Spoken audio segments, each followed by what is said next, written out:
क्या आपने भी 20 साल की नमाजें कज़ा करनी है? तो उलमा ने इसमें तखफीफ फरमाई है कुरान और हदीस की रोशनी में, बवजह इसके कि हो सकता है कि इसका वक्त मर्ग करीब हो।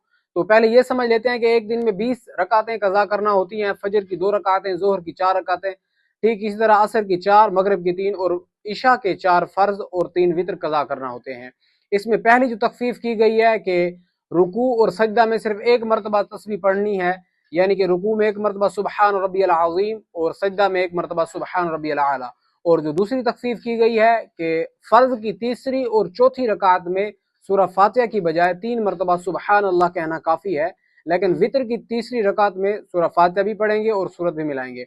इसमें जो तीसरी तखफीफ की गई है, तशहुद में, आखिरी तशहुद में, आखिरी कादा में अत्तहियात पढ़ने के बाद दुरूद इब्राहिमी और रब्बी जाअलनी की बजाय अल्लाहुम्मा सल्लि अला मुहम्मद व आलिही पढ़कर सलाम फेर दें, इससे नमाज दुरुस्त हो जाएगी।